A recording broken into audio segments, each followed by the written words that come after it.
Hello, I'm Jon Lovitz, and you're listening to my new Vodcast, Lovitz or Leavitz, on the Jon Lovitz Vodcast Network. Jealous? All right. You guys are here on a special night. This is actually the premiere episode of the Lovitz or Leavitz Vodcast, I guess we're going to call it. So, without any further ado, ladies and gentlemen, the man you're here to see, Mr. Jon Lovitz. Let him hear it.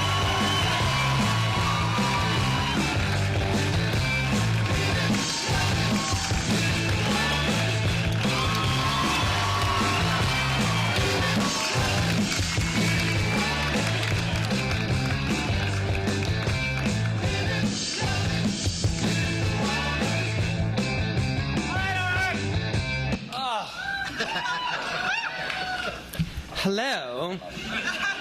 Well, thank you for coming tonight. This is very exciting. We're starting a new venture, the Jon Lovitz Vodcast Network. Podcast, of course, is a radio show on the internet, but we videotape this. You can see it too. We got a brand new studio up on the second floor, state of the art. So this is our first one. So anyway, I'm thrilled to do it and thrilled that you guys are here. And show's called Lovitz or Leavitz. It's my dad was when he was a kid, they'd make fun of him. So he was, hey, Lovitz or Leavitz. So that's where I got the name. That's funny. Anyway, we have some sponsors. The Lovitz or Leavitz podcast is brought to you by LegalZoom.com. Start a business with an LLC or corporation for $99, or get a will. Anybody here close to death? So my friend Gary would say, yeah, I'm 58, I'm 22 years short of 80. Lovely. Anyway, you can get a will starting at $69. Now, I have to say this LegalZoom is not a law firm, but it's step-by-step. It's a step-by-step process that was created by a team of top attorneys like Robert Shapiro and experts in technology to provide self-help services at your specific direction. So, get an extra. Oh, and you can get an extra discount when you type my name, Lovitz. That's L-O-V-I-T-Z in the referral box at checkout. That's LegalZoom.com. And now we're ready to start our show. And when I opened this club 4 years ago, and there's a friend of mine who was gracious enough to come and perform, and now he's here again. Anyway, he's one of the funniest people I know, and he's a comedian. A lot of comedians, they're funny on stage, but they're not funny off stage. But this guy, we'll hear about it. He's one of the funniest people off stage. In fact, one time he made me laugh so hard, I literally threw up.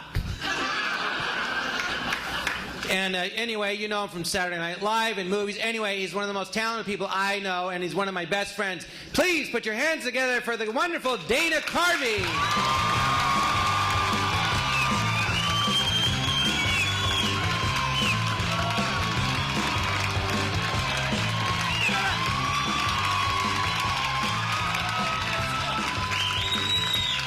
So, we're not at a Senate hearing right now? I don't remember a thing. I never audited anybody, you whores.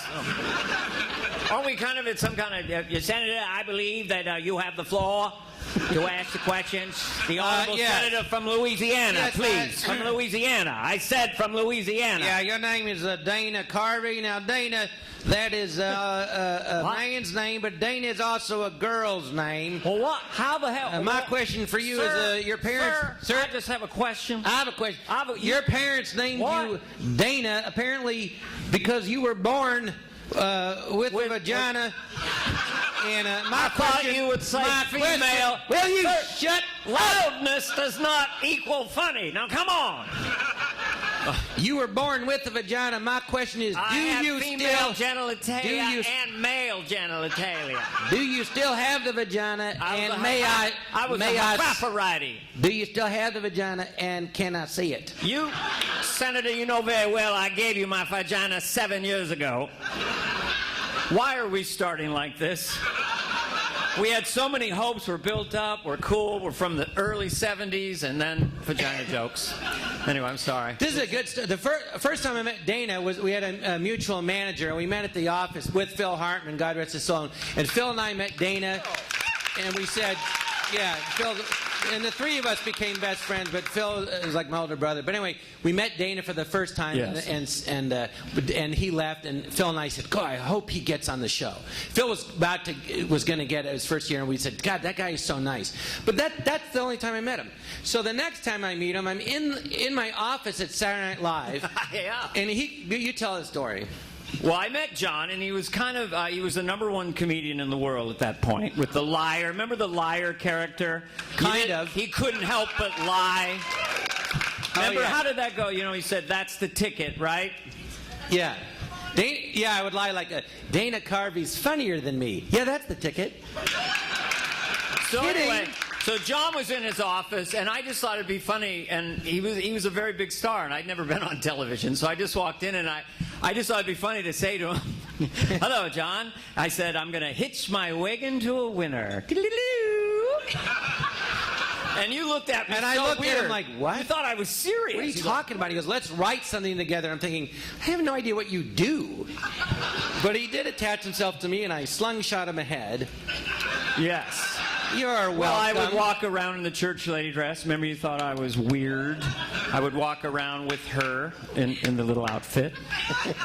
Wow, Mr. Yeah, Mr. Jon Lovitz. We're not Christian, are we? We're from a different tribe. We don't really care too much about Jesus.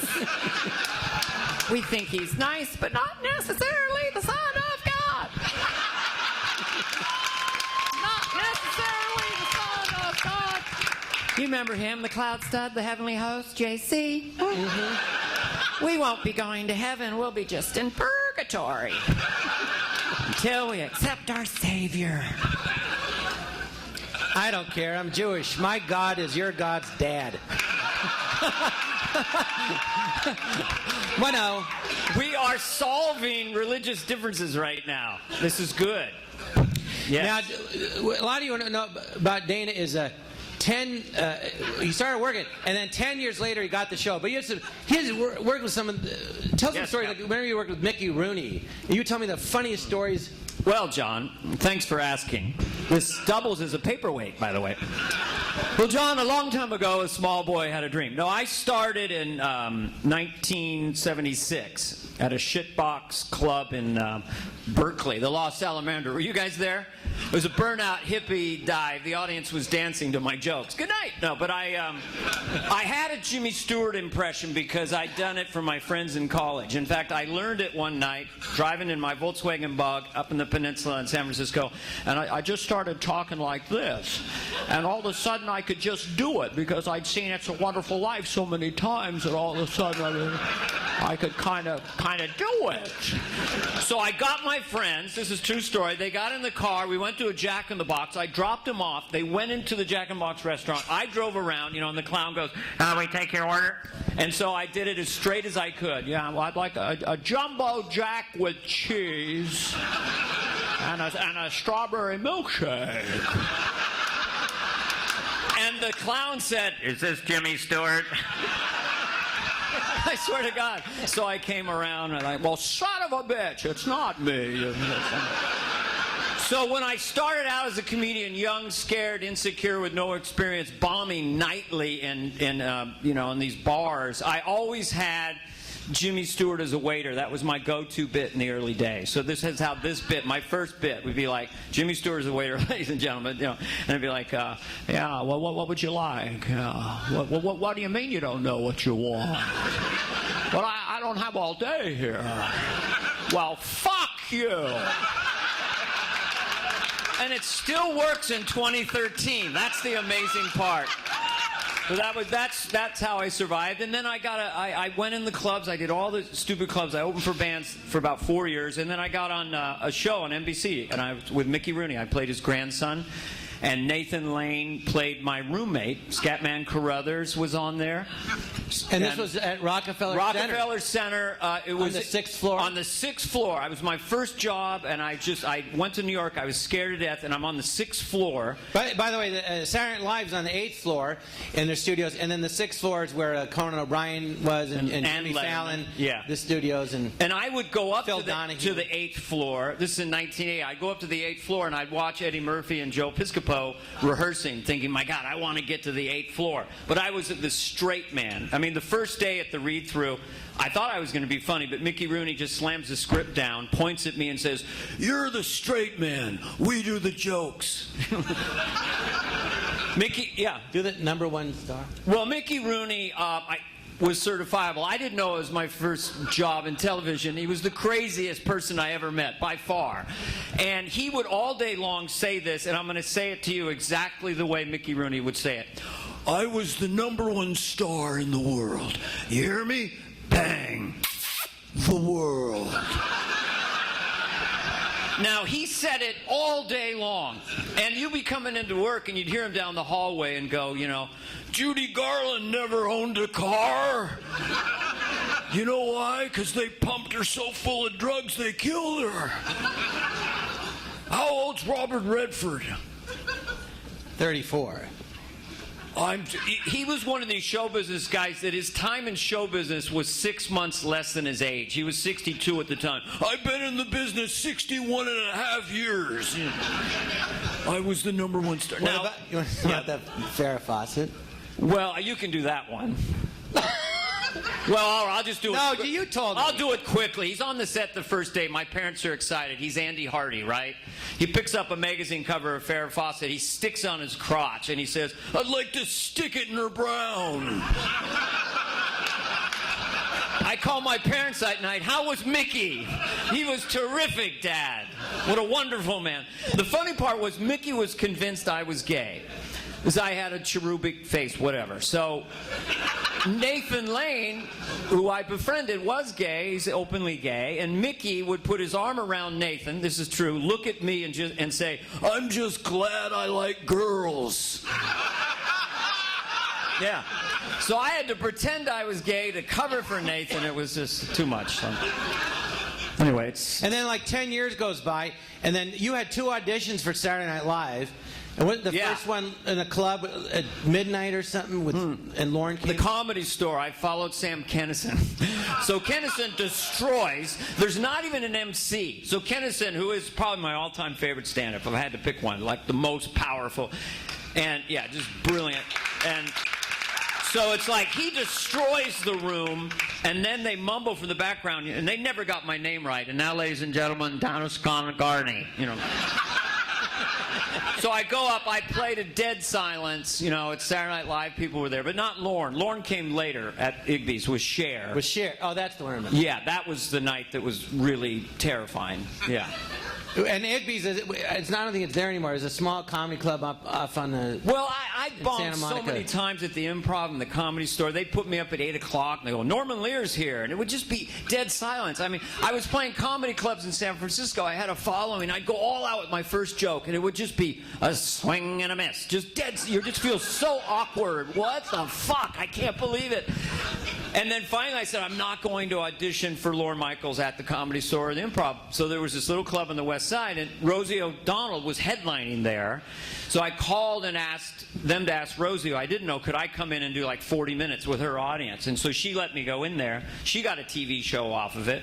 And, I got SNL off that, basically, because the audience was really good. Yeah, but you had I remember you had a second audition at NBC, and I was already in the cast, and we were watching it, and in the middle of it, he's doing these impressions, and all of a sudden this, siren went off. Yeah. Remember that? Yeah. It was terrifying. You went in, I had to do... It ruined his audition. Yeah, and there was went off twice, I think. You, Nora Dunn, and Lorne Michaels, and Dennis were just sitting there stone-faced, and we'd be out there, and Jim Carrey auditioned that time, and Phil Hartman, and I was doing chopping broccoli and this. I remember at one point, Lorne... I think Lorne was testing me, because you're really nervous. It's online. I'm terrified. And then Lorne's like, we've seen the piano bit and a couple of the characters. Is there any fucking thing else you can do? You know, and he was wanted to see if you could handle the pressure of SNL, I think, you know. And then, yeah, so the thing is, people go, how long does it take to be a comic? I go, well, it's like 10, 15, 20 years. I mean, it's really hard. And when we got the show, we'd say people don't know what we went through. Because it's just, you go through hell for years. But I always remember you said to me, you finally got on Saturday Night Live, and you told me about when you're in the dressing room right before the first show. Well, first of all, I get out there, and we're walking around Rockefeller Center. I'm with John, and Don Pardo's there, and John gets Don Pardo to say my name, which terrified me. And Dana Carvey. You know, this is like a month before the show premieres. So I was instantly nervous and waiting, and I was developing The Church Lady with Rosie Schuster to do a sketch. And the night of the first show, I was in what they call the cold opening. I don't know if you watch SNL. It was like, you know, it just comes up. I didn't know I was in the cold opening. It was my first sketch ever because I only was a stand-up. So Phil Hartman, Jan Hooks, and I were in that. And Sigourney Weaver was the host. She was the host. Right off of Aliens, which was huge. The Church Lady was the last sketch in the rehearsal show.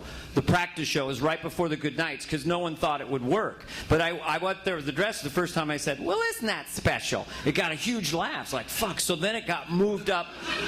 You know, I like, damn, it moved up to the first sketch. So I was in the cold opening. I'd never done sketch comedy, never been on live television. I was in the cold opening. I was the first sketch, and I did Chop and Broccoli, and then we did an Aliens thing.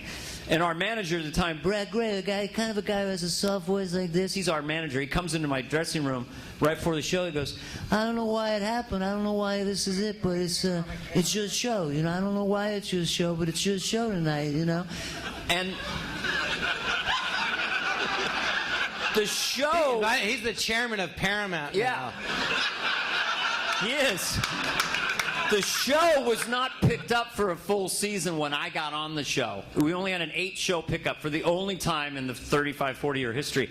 So we were told if we don't hit the ground running, the show's going to get canceled. So talk about pressure. So he's like, well, you know, we'll see how you do tonight. Maybe you'll be the last guy to do SNL. You know, you turn out the lights, I guess. I don't know. You know, you're either going to make it or not. You're on in 10 minutes. It's live. You know, I don't know. They got cue cards or something. I don't know. Good luck out there. But also, what were you terrifying? Ridiculous. You were thinking, like, I finally get to be funny the way I'm funny. Right. I finally get to not be the straight man that you were on the other shows you were on. The way I dealt with it, well, I was in the dressing room by myself before I went out, and it was such extraordinary pressure for all the reasons I just said that I did it by just swearing at myself in the mirror. Fuck you, fucker, you know. I did. I just looked in the mirror and, fuck you, you fucker. You know, and then there'd be a little knock. I hear you in there. I hear what you're saying. You know, I hope you keep in the room because, you know, you can't say it on television. So, I don't know why. It's just, you could close the show. You'll either be a star by midnight or you'll be 6 feet under.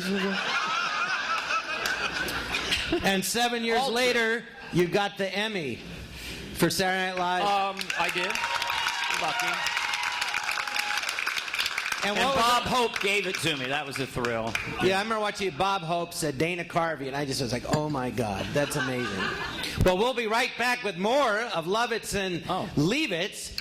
But now, I have to read our next sponsor is Hulu. Anyway, Jon Lovitz here, and I want to tell you all about the extended free trial of Hulu Plus. Hulu Plus, that is only available to you, our Vodcast listeners. All you have to do is go to JonLovitzVodcastNetwork.com and click the Hulu Plus banner, ouch, for your extended free trial. Or Dana, go to HuluPlus.com/John. John, of course, is spelled Jon. Don't. With Hulu, he's dead, Jim. With Hulu Plus.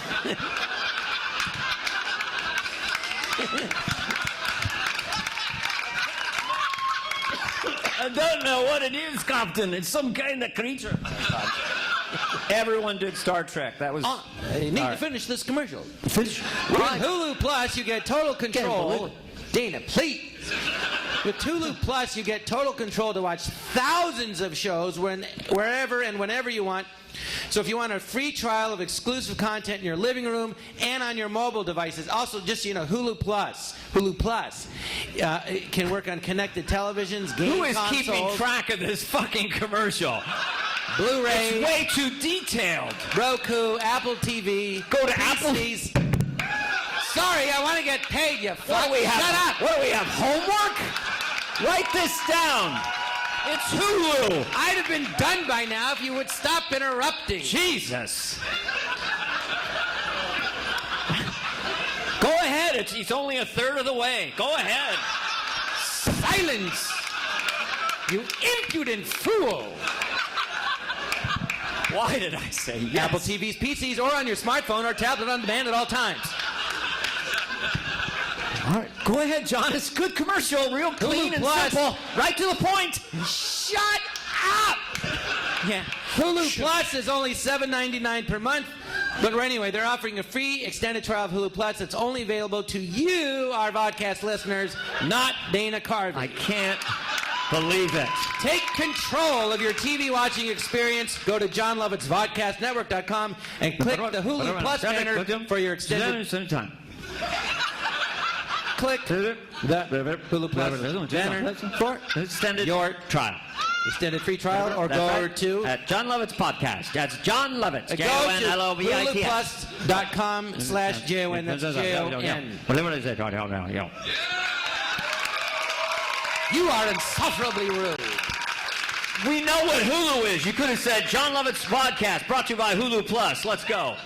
Well, yeah. And for 3 months free, if you apply now to your AppleTV.com, go to your Twitter account and put in the code word GingerTheCat1. Then spin the magic Ferris wheel that you get free, made of cardboard in mail from Porterhouse Steaks. Ladies and gentlemen, I'm Jon Lovitz for marbled beef. When you want beef, don't you hope it's marbled? And I'm Dana Carvey. I just did a commercial for free for Jon Lovitz. Thank you. Jon Lovitz. Won't some woman make his night tonight? He's single and has a net worth of $37,000. So come on. This is good eating when the eating's good. Jon Lovitz. He has so many chins he needs a bookmark to find his mouth. That's an old joke, and he doesn't. He only has... Sorry. What? We've been teasing each other for 25 years. Does this make you uncomfortable if we talk like this for a while? Does that make you uncomfortable? Enough. Let me do the Jon Lovitz walk. Go ahead.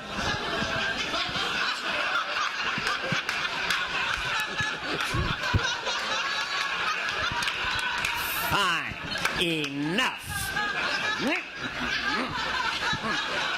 It's brilliant. I think it's hilarious. I don't do that. I know. Jealous? I have my own club. Jealous? You do have a nice club. So anyway, so that's what happened. And then what? And then what? I did Burt Lancaster, Kirk Douglas movie right before I got SNL. Do you want to talk about that? Oh, God. Or do you want to? Well, yeah. Or later. No, we can do it now. Doesn't matter. So Dana did a movie with Burt Lancaster and Kirk Douglas. And as you know, he's a great impressionist.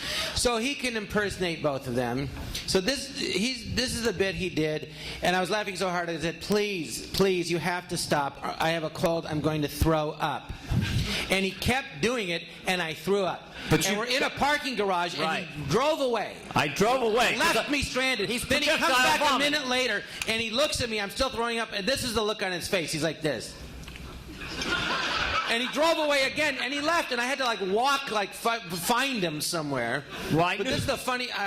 wait a minute. Well, okay, I won't throw up now. Well, anyway, so I was auditioning for things while I was doing stand-up, and one of the things I got by freak luck was Burt Lancaster, Kirk Douglas's last movie. So I played the parole officer. Terrible movie. Called Tough Guys. I was terrible. Yeah, it was terrible in every way, but You were awful in that movie. I was awful. I was. No, I'm not arguing. I've seen bad acting. And that was Mickey Rooney called me up the night before. He goes, "You're the straight man,"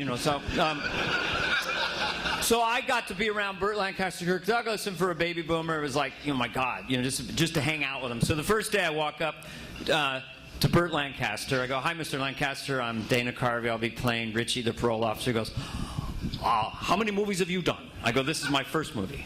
"I've done 72. You've done 1. That's 71 more." Ha ha ha ha. Direct quote. Kirk Douglas walks up to me. I go, "I'm playing Richie." He goes, "Why, you're perfect. You're exactly what I thought Richie would be." So I hang out with him for 8 weeks. I'm in scenes with him. They're talking about their movies and their paintings and their artwork and their incredible careers. And so being a comedian, I started just, kind of for my friends doing an idea of them being lovers. But basically, I'm not proud of it, but it was just, and I do it in my own way. So it was something that became so big in the underground comedy circle that I had people come up to me and go, Have you heard about this bit, Burt Lancaster, Kirk Douglas, And so John used to love it and asked me to do it for him. So that day he asked me to do it. So I started doing it for a long time. I don't really like graphic humor, so it's not graphic. It's the vernacular of these guys being lovers. Okay, so it goes like this. I'll just do a shortened version. "I want you inside me, and I need you. And I want all of it. Not just a stem, but I want it all. I'm inside you now. Doesn't mean we're gay. 2 men having fun. I want you, and I need you. Don't keep bucking around like that, son. I only got so much play down there. You keep bucking around like that, I gotta pull out and splooge all over your backside." So... No, when he did, he said splooch. Oh, and really? When he said that, I never heard that word. So it's awful and offensive. I got a splooch. But Jon Lovitz's sense of humor, he started projectile vomiting that day. And I drove away. I didn't even look in the rearview mirror. I was just flooring it out of the garage. And then finally I felt bad. I circled around. Well, I asked you to stop. There's no way I could stop. Once I start, I can't stop. It's all I can do. No, but then he would go on and he goes, "I can't do it no more. I got no more down there. I can't get it up again." And then he goes, "The hell you can't!" That was good. That was the one I went, "Ugh." Comedians. There's the stuff we do on stage and stuff we do off stage. And so how do you make a comedian laugh? So that was the one that made you go... Yeah. So since we're talking about that, we'll just skip it. Yeah. Now, let's see. Can you do Johnny Carson and Ross Perot having sex? Do you want to hear it? Now they're gonna think this is a setup, but it's not. No. He's surprising me now. No, but this is how we're friends. Yeah. I always ask him to do this stuff. Okay, so for Johnny, I gotta stand up. So I guess we're sort of on a blind date. Is that it? Well, here's the deal. Say, can I finish one time? Can I finish one time?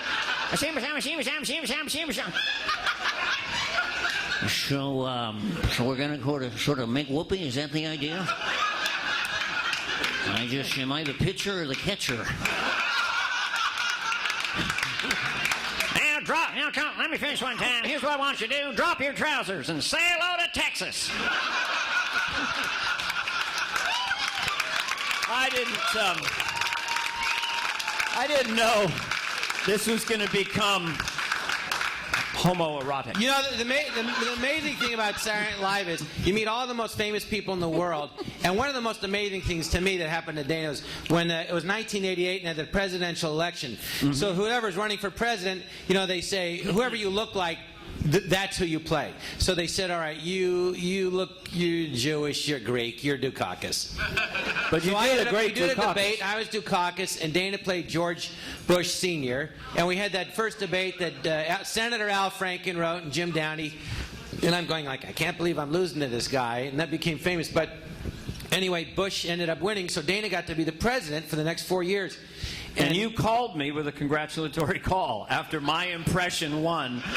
John conceded around 1:15 a.m. and called me. Yeah, you did. Well, yeah, it's yours. Oh, yeah, I probably went, well, you get to be the president. You happy? Got everything you want. You happy? Now you happy? What? And he ended up getting to know George Bush. One time I'm calling Dana at his house. He goes, John, hold on a second. And he puts me on hold. He goes, hey, I got to go. The White House is calling me. And I went, you're kidding. And you ended up getting to go Well, there. they said, I was talking to John, and a call waiting, and this is what you hear. They go, this is the White House operator number 1, hold for the president. Just like that. So I go, excuse me. I go back to John, and he goes, what? You have a bigger name? So I went back, and it was George Bush Sr. He'd lost the election. I'd made fun of him on SNL for 4 years, and he was very gracious. He's like, well, Dane, how you doing? Yeah, good to talk to you. Thought people are worried about me, think I'm a little down. Maybe you can come out here, cheer up the troops. So I was young and naive, and I spontaneously said to him, I said, well, because I hadn't traveled much, I said, well, where would I stay? So he kind of paused. He goes, well, you could stay right here in the White House with Barr and I. Right down in that whole area, down in that thinger, down in that whole situation down there. So, Flash, my wife and I show up. White House is gorgeous. Christmas time.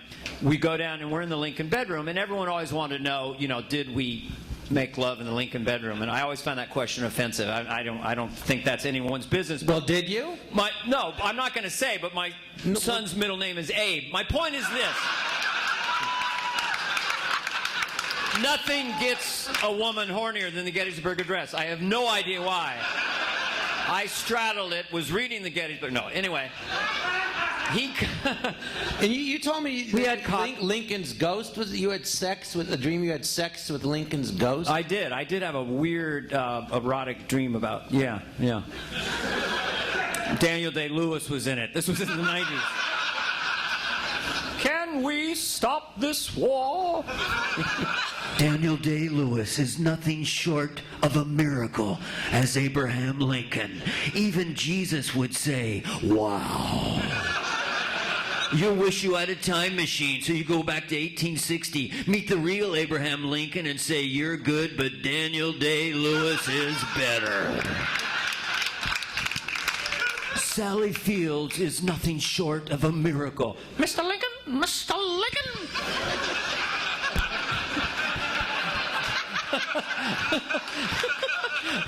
So what was your dream? Lincoln goes, Mr.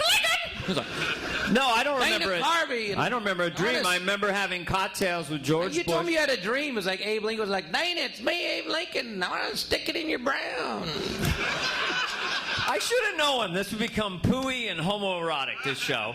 Because it's the I'm sorry. Jon Lovitz Vodcast. Poop is a funny word. It sounds like a Russian podcast. This is welcome to Vodcast.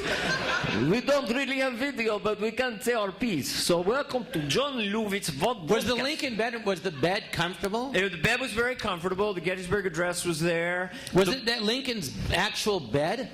I'm going to say yes.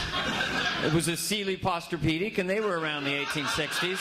It was the original mattress, and the sheets, and the pillow, you fucking moron. Now, yeah, it's just called the Lincoln bedroom, but I'm the idiot. No, it was hallowed ground. I was so... And you soiled it.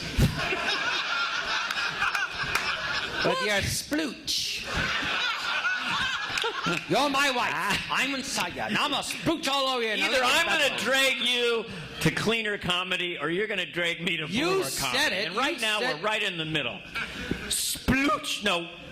I sat with George Bush and Barbara, and that's when he put me on the spot. He goes, well, Dane, why don't you do that impression you do of me for everyone here right now? You know, and I said, it's really not very good. And how many people were the staff? Well, there was the whole the staff? people who owned Hallmark cards were there, and some other billionaires, and it was very, you know, everyone was all dressed up, and we were in this gorgeous room and having a little altitude adjuster here, D. Just a little couple of cubers and that little Stoli just smoking down in that whole area down there. That was a direct quote. Anyway, he asked me to do it, and I said, it's not very good. It's kind of a combination of John Wayne and Mr. Rogers, and he goes, do it. Do it now. Right here. At least you can do for me, little Weezer. I'm out of here in 3 weeks. So I did do it for him. I get to play in this tennis charity event every year. Chris Everett does it in Florida. And she became friends with President Bush, and I met him. He's the nicest guy. And I said, oh, I'm friends with Dana Carvey. Oh, how is Dana? Like, I know you liked his impression. He goes, yeah, he was never mean. And then he started imitating Dana to me. He started doing the, not gonna do it, not gonna. It was surreal. He started doing it. But he loves you. Just tell him my best. He's he loves you. Guy was the president of the United States. He loves you. Oh, it's amazing. When his son was running for re-election in 2004, election day, Bush Sr. calls me at home in Northern California. Hey, Dane, how you doing? I go, Mr. President, isn't your son running for re-election today? He goes, yeah, but how are you? Barr and I saw you last night on Channel 91, wondered how you were doing, what you were up to in that whole area, doing that thing you do down there. I still take comfort from the abstraction of the impression because it calms me down. I honestly do. Like right now, George Bush speak would be Dana, John, stage, vodcast, podcast, comedy club, audience, little popper backers, show, occasional long-winded commercial, more show.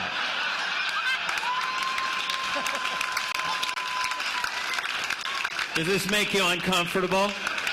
Why can't I be affectionate? Don't. If I said I love you, would you be all embarrassed and all uptight and just all...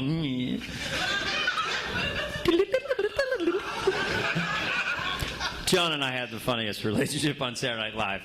We teased each other a lot, so... Yes? Well, it was very competitive, but we'd make fun of it. Yeah. Because it like was one time weird. I was on the show and we were doing a commercial parody, and I said something like this. Jon Lovitz here, live from the Lovitz or Leavitz Vodcast. Everyone knows how hard it is to start a business, especially me. That's why I want you to go to LegalZoom.com. Are you serious? As they created a convenient way to get your business off the ground while saving a ton of time and money. Now, I actually use LegalZoom.com to start the Jon Lovitz Vodcast Network. Just go to LegalZoom.com right now, and you can create a corporation or an LLC, Dana, for only $99. An LLC? Yeah, that's a corporation. Count me in. All you have to do, just answer some questions online. Now, I have to tell you, LegalZoom.com is not a law firm. It's a step-by-step process that was created by a team of top attorneys and experts in technology to provide self-help services at your specific direction. Isn't that the guy who got OJ off? Isn't the guy at LegalZoom? He didn't get him off. He got him free. He got off. He didn't have sex with him. He made love. Let's go right to that area again. I want you, and I need you. You're the guy who got OJ off, and now I want to get off too. I like doing sex material. I'm gonna just go. You can also create a will, living trust, name change, as well as DBA, trademarks, patents, and more. Your Honor, this meeting should come to order. You cannot do LegalZoom commercials during the comedy show. I have to. Launch your dream business right now at LegalZoom.com. Order. And Dana, you get an extra discount if you type in my name, Lovitz, L-O-V-I-T-Z, in the referral box at checkout, LegalZoom.com. They paid for your drink.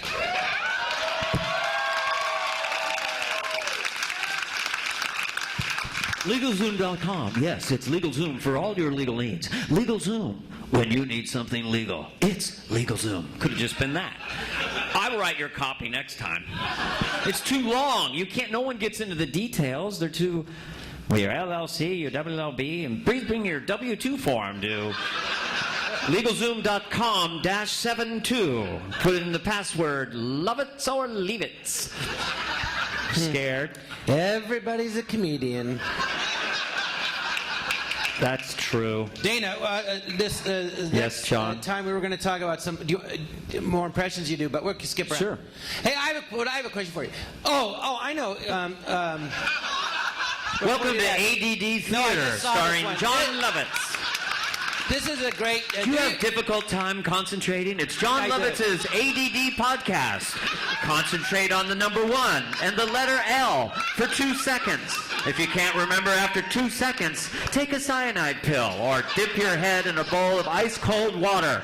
Don't breathe, just make sure you leave the planet. Just leave the planet. Because why should you exist with all that ADD? It's Jon Lovitz ADD podcast, Vodcast, Anycast.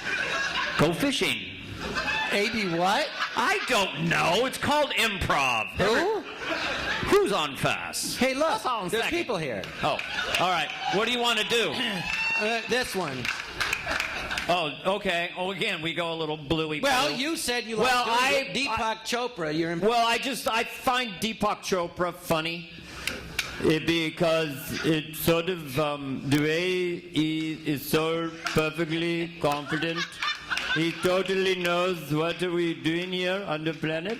I mean, you could ask him anything. Why are we on Earth? Well, because of interstellar galactic love and cosmic situations of love and cosmic quantum string theory of interstellar. Are you sure? Abso-fucking-lutely. So I just thought, you know, all these gurus, they're very guru-like, oh, hello, everybody. And they always have a mustache that goes over their mouth so they look like they're telepathic. Oh, look at everybody. I have a mustache over my mouth. You cannot see my lips moving. I must be some kind of god. My eyes are piercing. And then you read later that they always have a sexual scandal, right? Okay, now that is my sermon. And now I would like to ask this young lady to approach the altar and squat on my lollygamba. And while you are there, squeeze my ringy-dingy-doos.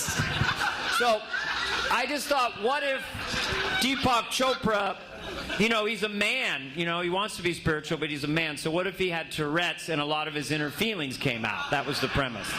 And we think that God is part of us, and we are love and pure quantum love, and God spank me with a spoon, you bitch. Anyway,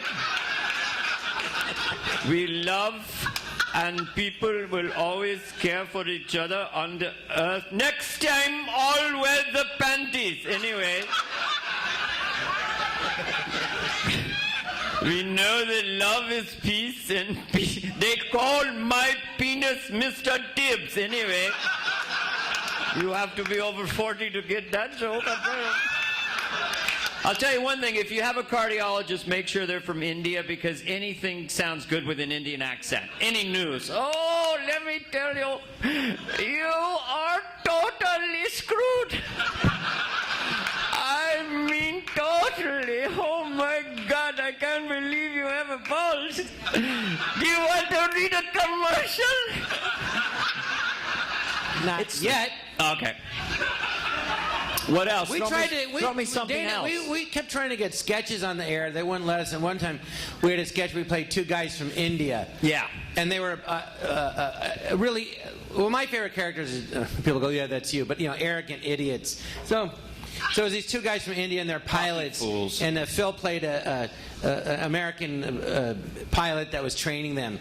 So he was the straight man, the Air Force colonel, and we were up in the cockpit. Cockpit going like, oh, we didn't know how to Our fly first the day of airplane. flying, and the fellow come in. What the hell are you two doing? Why don't you relax and sit in the back of the plane? We know exactly what we're doing. This is our first time flying. We don't need your help. Yeah, No. they were like Hans and Franz with Indian accents. And if you don't And think then we he'd can go. drive the airplane, you should look at your own buttocks. They're soft like little marshmallows. And then you go, what's that butt for? Then he'd leave. He goes, hey, what's that button for? And I go, I don't know. You don't know. better push it. And then we go into a dive. Oh my God, We're going we are to dive. Then he'd come in. Why don't you get out? We have perfect control of the plane. Yeah, and Phil was great as the Air Force colonel. Damn it, gentlemen, what are you doing? You know, that kind of thing. He was great. So that Do you have did make- a favorite Phil story of something that made you laugh? Well, I loved doing Johnny Carson with Phil because I felt like he was Ed McMahon and I was Johnny. It was like a dream state, you know. I'd be out there. So anyway, a little birdie told me, and then Phil was so great as Ed, you know, Ed McMahon. Yes, old reference lost on younger viewers, you know, that kind of thing.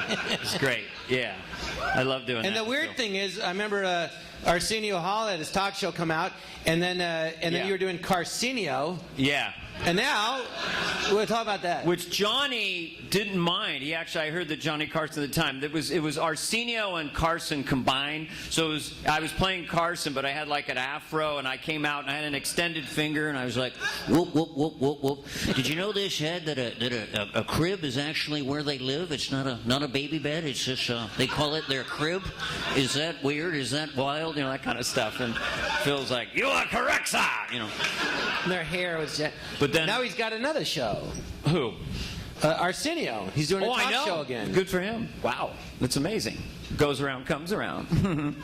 Well, speaking of that, do you find... I don't know what that means. On this Bob? Should I do Obama version? No. Yeah, I was going to say, No. You do Obama, but like a... No. I got into some trouble doing him. And do you think, like, so you got to watch certain things you do politically now in your stand-up act, even? Well, yeah, I mean, we live in a very politically correct Twitter world, and so, yeah, there is a sensitivity to all that.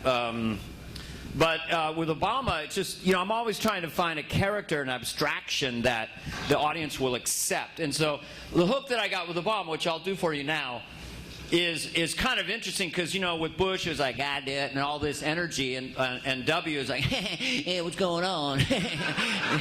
Yeah, but can you explain? Hey, two Irishmen walk out of a bar. It could happen.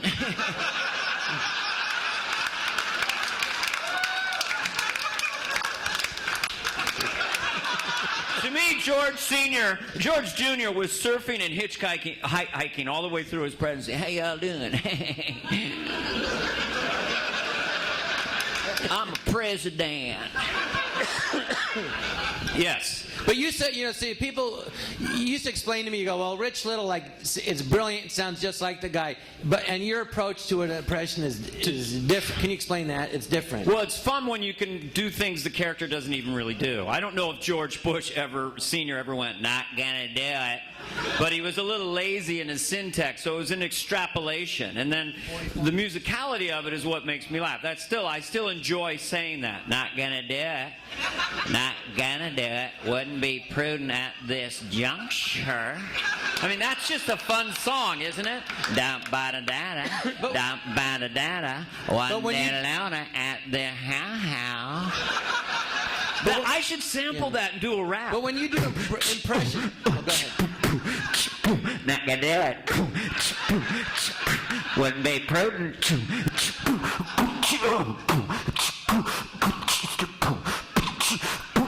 Sorry. I extrapolate them. But yeah, like if you were going to teach someone how to do an impression, like how do you go about it? Like just... Well, I think the main... I know you have a great ear, but... The main thing I do is just listen. I just listen. You know, I'll just get a tape recorder and just listen. But then Obama's been very difficult because he's so contained and small and serious. So his biggest hook, which is hard to do, to me, is the way he pauses, the way he'll talk, and he'll take that pause with that serious look. I mean, it's a brilliant political move. When I think of Romney now, 6 months later, just my sort of verbal or audio panache of Romney is sort of like, he was jumpy, right? Wait, I want you know, you, because it was juxtaposed against, not true, never said.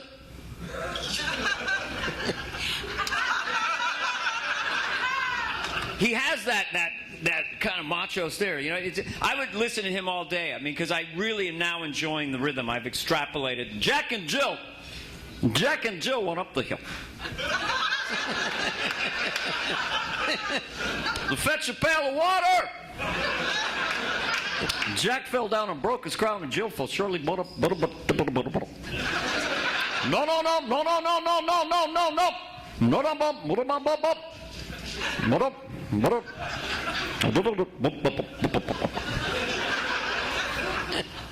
Did you say he's like a history professor, right? No. Well, he is. I mean, he's very, very professorial, you know. What do you want to do with healthcare? Well, first of all, let's go back to the beginning of healthcare, where the caveman would fall down the ravine, injure his leg, his tibia. He needs someone to help him out. And the tribesman would go down there, or the witchcraft doctor, or whatever, put a salve on the wound, and he'd be good to go. That's a teachable moment. 3 blind mice. Chased the farmer's wife and cut off the tail with a knife. The question you got to ask yourself are, why are these mice blind in the first place? What kind of health care program have they got?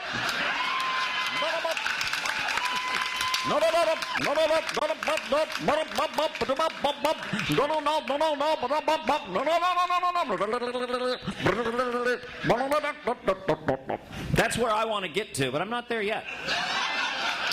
The audience has to. You just did it. Yeah. Well,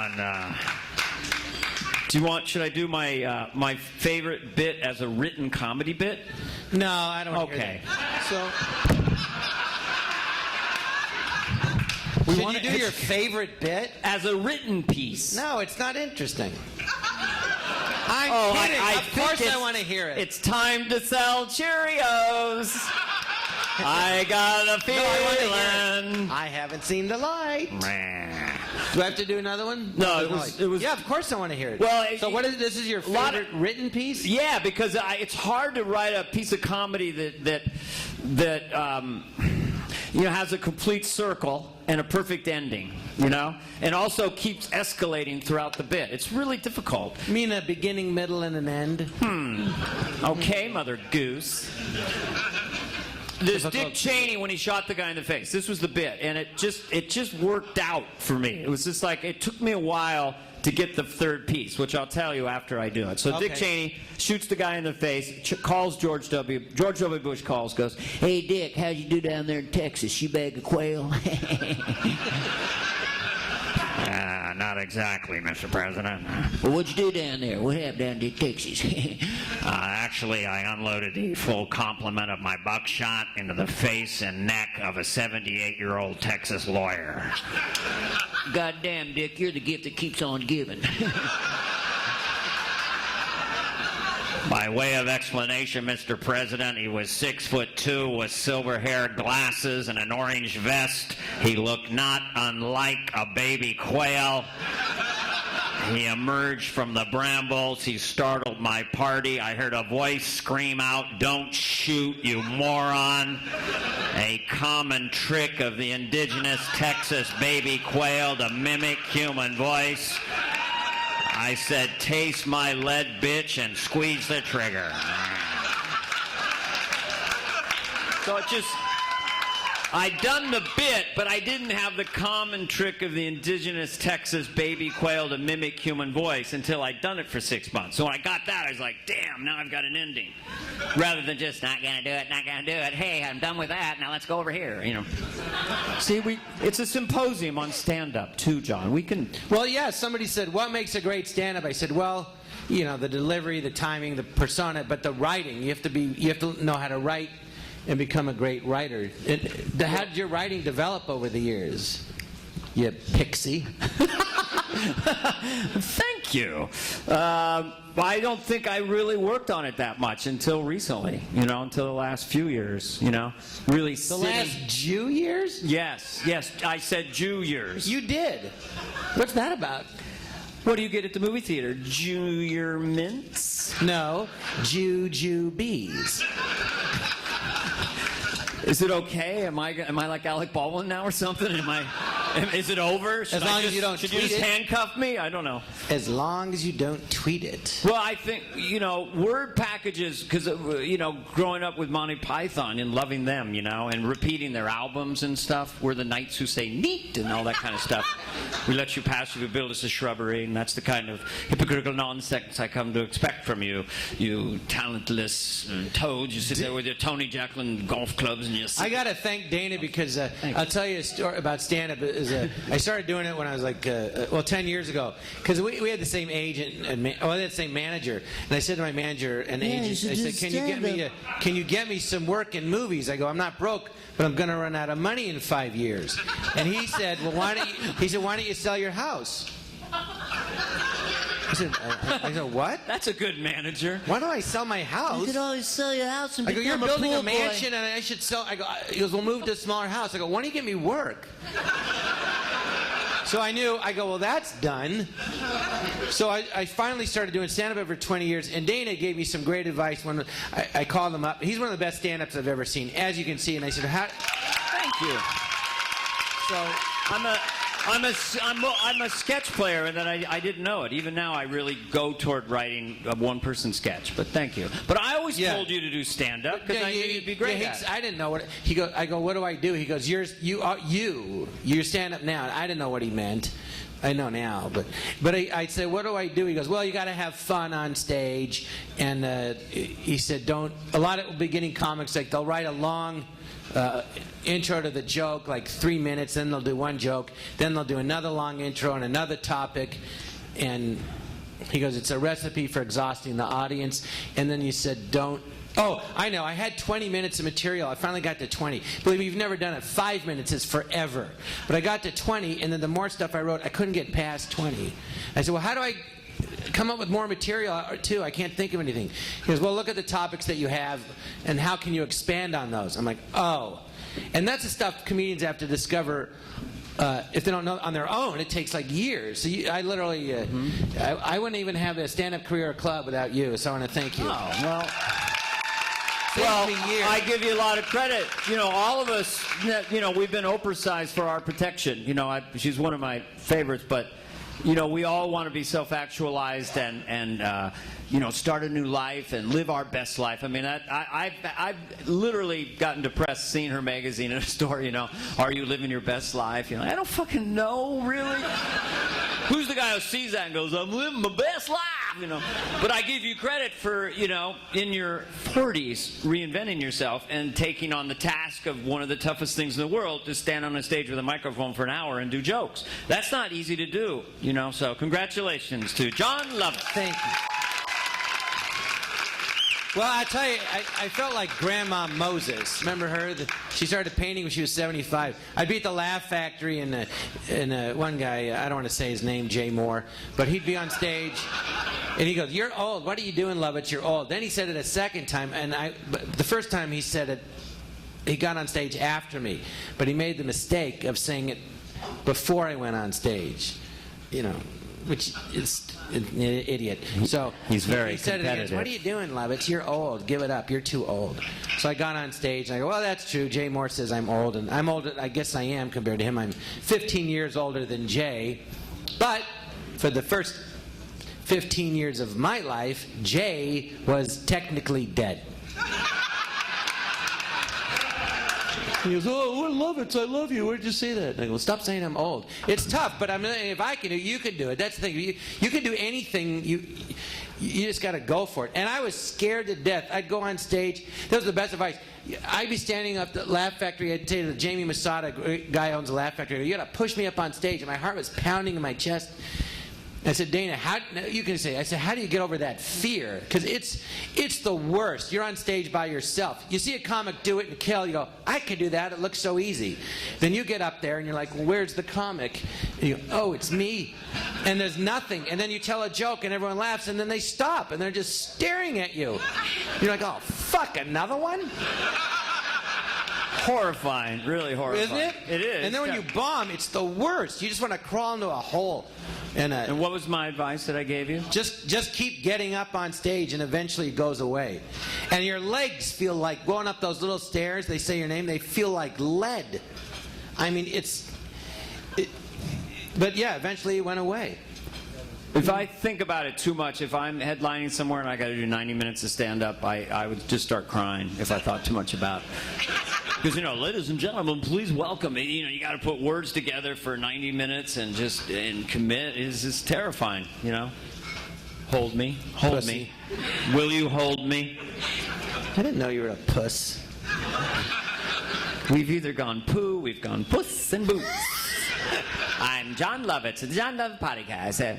The Podcast, that's what it should be called. The Jon Lovitz Podcast, where poo is not off limits. Here's a sample, 5 minutes on poo. First I did it as Dukakis.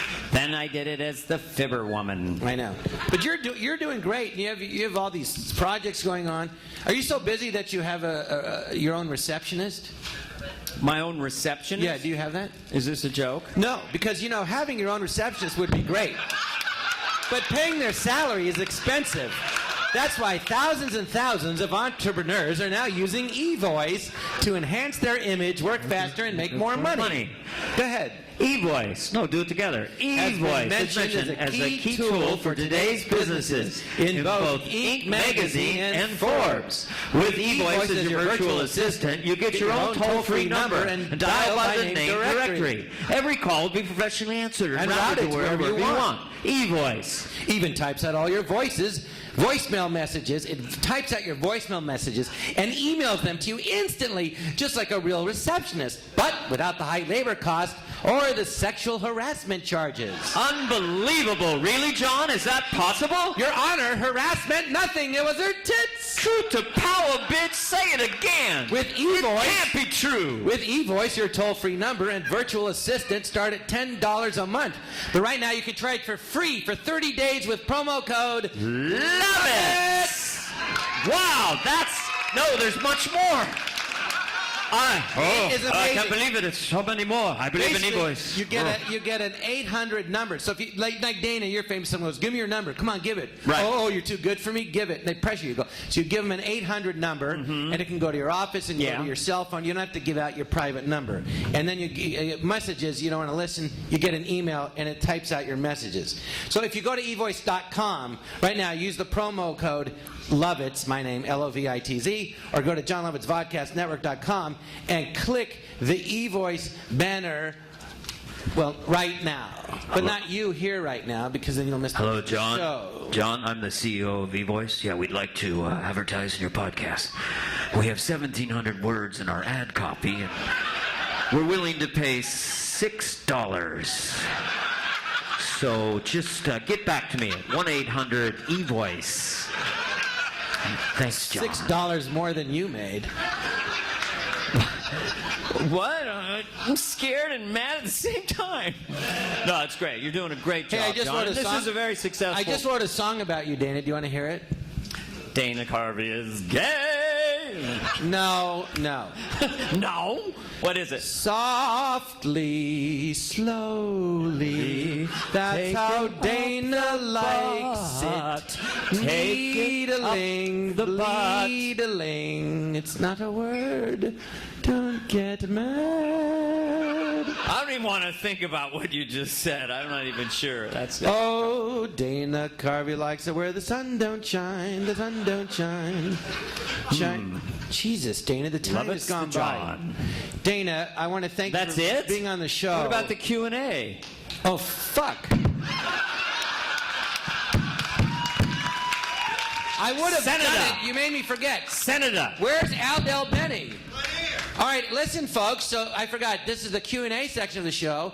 So Al Del Benny's there. Raise your hand if you'd like to ask a question for Dana Carvey or Jon Lovitz. or me. Or we'll learn more about eVoice and whatever else we advertise. And Hulu. For all you Hulu needs, it's eVoice Hulu. is amazing. What about Hulu Hoop? I had Hulu Plus call me and then my eVoice told me. And there was a little problem, so I called LegalZoom.com. Hey, John. It's unbelievable. You've got sponsors, you got cameras, you got your own theater. And you've got a big jealous. bag of jealousy. I was going for the jealous thing. Well, Dana, you're always welcome to come here as often as you want. Come here? That's kind of sexual. Oh. That's where our mind, that's where it's all I didn't going. say splooch here. It wasn't splooch. I didn't say come see you here. I have a question. Are we in trouble? Al, where are you? I'm the opposite direction than I where you're can't looking. tell. I hear your voice, but I have no It's idea. everywhere. This is my question, you're in the back. This is my question. What would it be like if George Bailey and Mr. Potter had sex? Oh, well, we did a sketch on SNL where I was Yeah. Lionel Barrymore. All right, wait. Yeah. Bailey! Well, I came here to talk on behalf of the townspeople, but I think I'd rather do something else. George Bailey, if you want that loan, you're going to have to put it where the sun doesn't shine. You have to get out of this wheelchair. I was hoping you could attend to my man person. I'm just gonna just look at it for a while. Sentimental hogwash. I'm in a wheelchair. I'm paralyzed. You're going to have to push me over and have at me when I lay there still and helpless. Do you know I've done Why are you stopping it? I was getting into it. Oh, okay. Yeah. Well, why don't you just look at what I got over here, and then look away and act kind of shy, and then look back at it again, and then sort of ask it a question. Because maybe it could answer something you're thinking about. You see. I'd like to use that lumber to build a home. Well, that's not very sexy, is it? Certainly you can talk nastier than that. We're in Jon Lovitz's Vodcast theater. It doesn't really matter. We've already gone to poo and homoerotic and offensive things. The show's already cooked. I don't remember what he sounded like. I don't remember how But that's this is the way, can I talk about my observation of It's a Wonderful Life? Yes, go ahead. Jimmy Stewart was not a self-actualized, Oprah-sized person. He could not set boundaries. He was a people pleaser. He was a victim, and he couldn't say no. And Mr. Potter could set boundaries. He was firm. He was fair. He was self-actualized. He advocated for himself. So who's the good guy and who's the bad guy in 2013? That's what I'm telling you right now. It was just an observation. John? Well, it wasn't funny. So Al only asked the question, that's it? No other questions? Who else had the question? Raise your hand. Or lead to All right. something funny. Hold on. I'm going to come at you Donahue style. Absolutely, yeah. Oh, fine. Well, what was the question? Do Here, it say again. it so they can say it again. Are you still in touch with Mike Myers? Yeah, right. I do. We email. We just did a reunion show for Wayne's World, Mike and I. Yeah. Hey, come on. It wasn't that big a deal, but thanks for clapping. Was it Garth? You said based on your brother Brad? Yeah, and I did Garth in the first sketch of that SNL thing we referred to. I used it was my brother Brad. Basically, if we called him right now, he talks like this. Hey, how you doing at the Vodcast? Kind of like a podcast, but a video, so it's called the Vodcast. So he talks like that, and so when I had three older brothers. But he's like a genius, that guy. He's a right? brilliant guy. He was always the science nerd of our family. I fixed the dryer with the butter knife. You know, that kid. Because we never could find the fucking hammer. We had a hammer in the kitchen in the drawer. Does anyone know where that fucking hammer is? You know. And Brad, one day I brought home, I thought it was a dead frog. It was in the driveway. And I said, Brad, I found this dead frog. And he attached it kind of crucifix way to two big D-cell batteries. And I'm looking at the frog, and the eye starts to open. I said, my God, Brad, the eye's opening. And Brad said, quote, I'll never forget it. He was like in 8th grade. I was like in 4th grade. He goes, yeah, I brought him back to life. He'll never die again. We have another question right here. Oh, we're getting questioning. Hey, John. Where are you? Oh, I'm over here. Sorry. I don't know how to describe it to you. Right here. Oh, I see. I know. Well, it sounds the same. I know. All right, you ready? Yes. John, so you said you can do anything in life. Is there ever a character that you wish you could do? There's a certain act that you have always wanted to do and never had a chance to? That was longer than one of your commercials. Go ahead, John. Welcome to CharactersJohnWishesHeCouldDo.com. At CharactersJohnWishesHeCouldHaveDone.com. If you sign up now and get an LLC, WLD, put in the passcode, podcast, vodcast, Jon Lovitz, any way you want to slice it, dice it, and fuck it. John? Well, There were a lot of sketches on Saturday Night Live I didn't get on. The one I didn't get on, I don't know how funny it is, but I actually auditioned with it, and then I couldn't get it on the air. And it was called Oh My God. I did it with Tim Stack at the Groundlings. Tim Stack was a Dirk Diegler and did that show Son of the Beach, and he was doing a thing about a World War II guy. Dirk Diegler. So it was about no, Dirk Diegler. That wasn't it. That was that porn movie. That was that porn Now movie. we're going right back to the gutter at That the was Jon Mark Lovitz Wahlberg. Podcast, gutter.com. If you want to go in the gutter and talk Not about Dirk poo, Diegler. Where he did at that talk show. gutter.com. Put in your password code, Jon Lovitz gutter got what am I? That's very interesting, But it was John. just Thank a guy. you. It was called Oh My God. It was like Oh My God. But I don't know. I always wanted to do something where I did like a talk show and interviewed somebody. So I'm doing this. Is something I've always wanted to do. And it's well, frankly, it's thanks to LegalZoom.com, eVoice.com, and HuluPlus.com for being part of this vodcast. Dane, if you just click the banners at JonLovitzVodcastNetwork.com, you get your discounts. But anyway, this thing. Hey, Dana, we have another show coming. We're going to end the show, but can you? We have the piano here. Can you do it? You know what? Yeah. All right, we're in the show. Dane's going to do a very special song. All right. Well, John can sing his ass off and play the piano better than me. But years ago, goofing around at the Improv, I came up with this. This was about, at the time, it was about rock stars who were making up their lyrics on the spot, and they were just trying to remember them because the lyrics were so trite. It's like,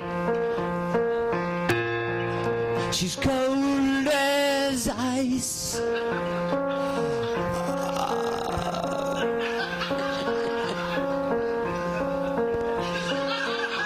Paradise and the feeling was a nice.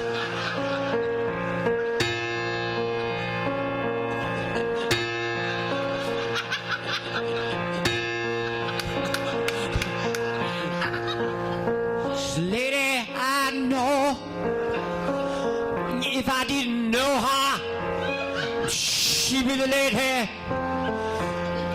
I didn't know.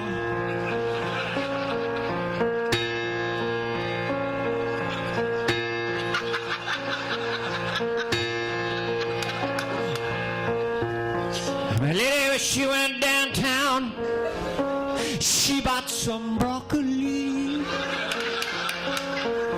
She brought it home.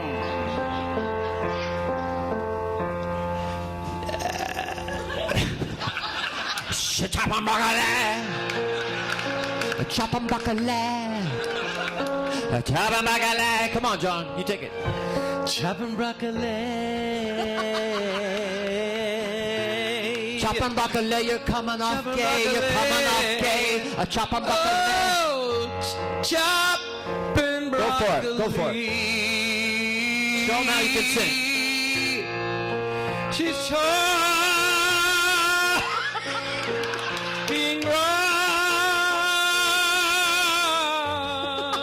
I'm gonna cry. She chop on broccoli. She chop a chop a chop a chop a chop a chop a chop a chop a chop a chop a chop a chop a chop.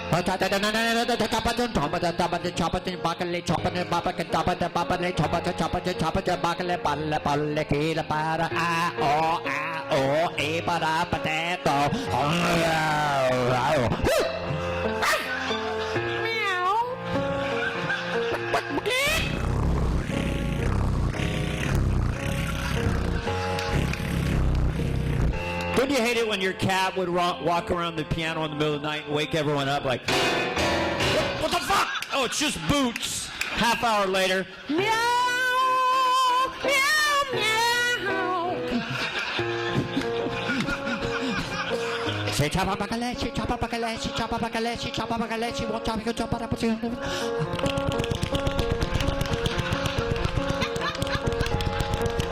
What the fuck is that?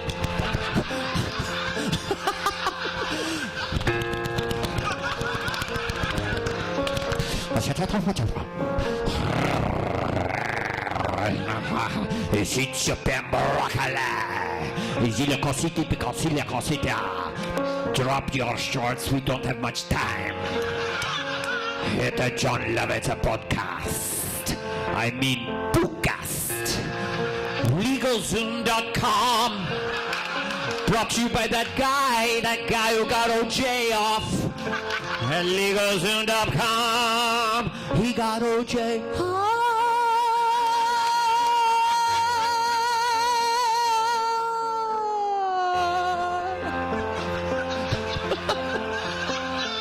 Who are the other sponsors? Hulu Plus. Sign up with the passcode Lovitz Black Carpeted Stage with MasterThespianPicture.com. And get an LDD and an LCC and get a lawyer for Hulu Plus. And then sign up for Hulu Minus. You don't really get anything, but isn't it fun to sign up and have passwords and code names and usernames you're never going to remember? You're never going to remember. You're not going to be able to get back into the Hulu Plus system because you can't fucking remember what the password you used. Try wah-wah, do wah-wah-wah-wah. It ain't fucking working, baby. Try sabba-dabba-doo-hoo. That ain't working. Let's call Jon Lovitz. I hear he's a Jew. Hulu Plus is here tonight. Don't worry, this will be edited out.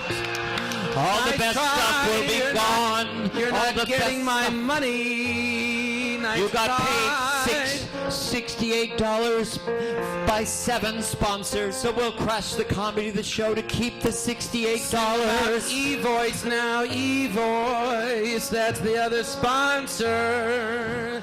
eVoice. eVoice. Thank you.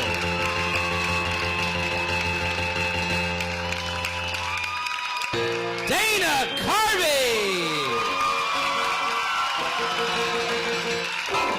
How about a hand for Dana Carvey on Lovitz or Leavitz?